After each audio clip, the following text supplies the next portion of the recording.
We're talking about the future impact and long-term impact of volunteers. I wanted to start personally first, if I can.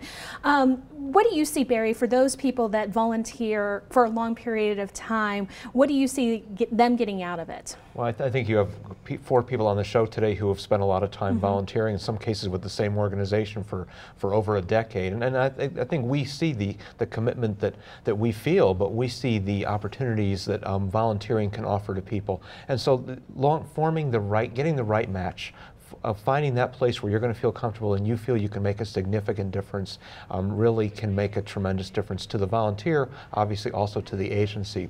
People ask, how can I help?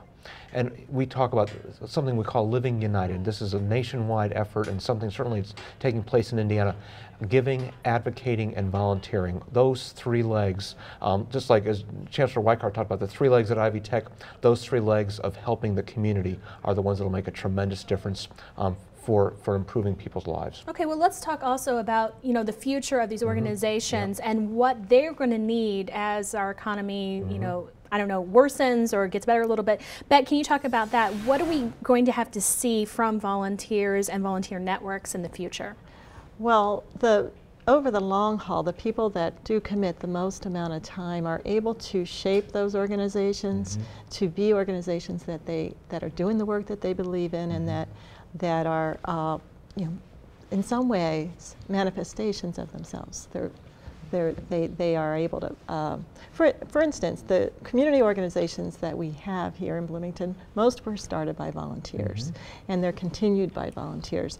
One of the trends in volunteering is that people want to volunteer for shorter periods of time. They want to volunteer for events, and that's fine. That's a nice way to get into it and to experiment or check out different organizations and where the fit is. But it's the people that commit over the long haul to put their hearts and souls into it that will make a difference as far as sustaining the organizations through this economic downturn.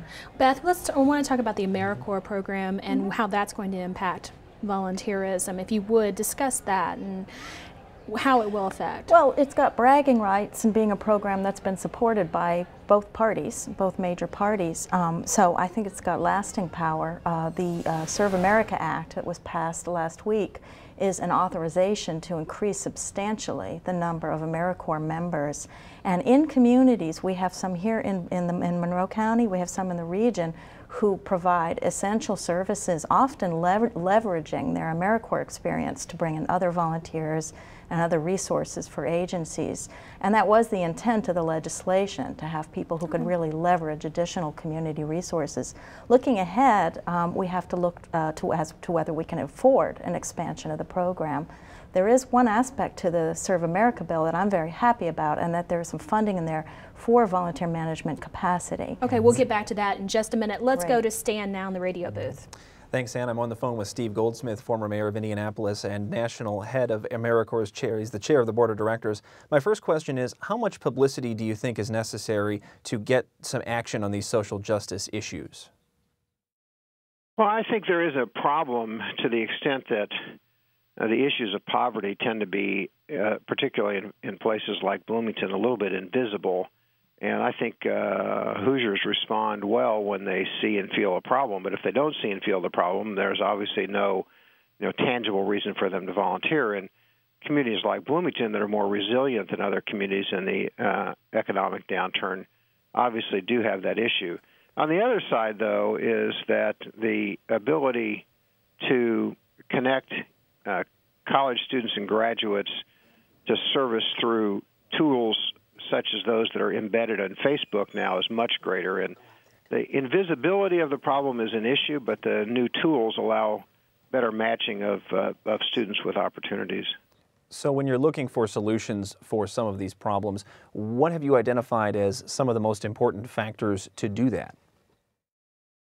Well, just a little bit of mentoring will help a kid from a tough community get out of high school. And so one of the most important areas now would be high school graduation rates. For kids from stressed neighborhoods, they're way too low. For young black men, they're really way too low. And so some help from a mentor or a tutor will make a big difference in that area. So we see substantial work there. We're beginning to look at how we can help with homelessness, including people who had been innocent renters in a house that's foreclosed, and they're now on the street. So some of the issues of mortgage foreclosure and the like. So generally the group of things that you would think would be the most obvious, in fact, are, but with maybe a concentration now on education. Steve Goldsmith is the former mayor of the city of Indianapolis and now the chair of board of directors for Americorps. Mr. Goldsmith, thanks for your time. Thanks for the call. Back to you in the studio, Ann. All right. Thanks a lot, Stan. Dr. Beth Gaisley, as we end the show, we're going to recap. I really want to talk about the families and how families volunteering together really can make an impact. Is that right? When we look at the reasons that people volunteer, one of the things that comes back in the research consistently is that people volunteer when they were raised in a family that volunteers. I come from a family that volunteered, and I've got 2 children and a husband who all volunteer.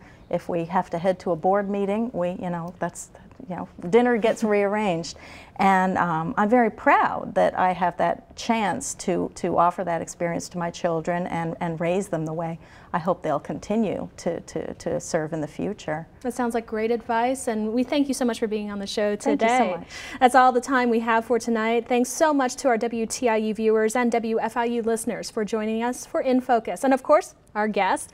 Stan, thank you for your part in the show as well. Thanks as always, Ann.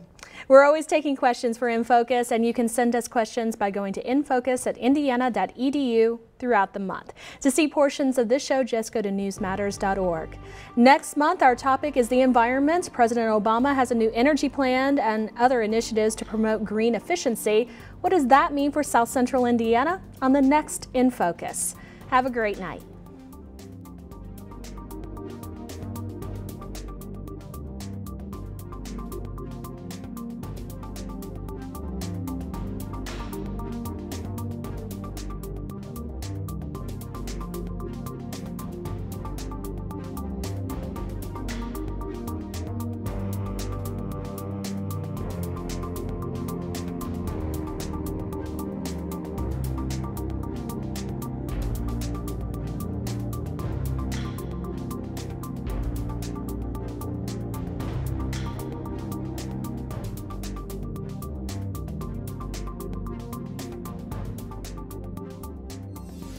Production support for INFocus is provided by Hoosier Energy, providing electricity for Central and Southern Indiana electric cooperatives and their member customers. Information at hepn.com.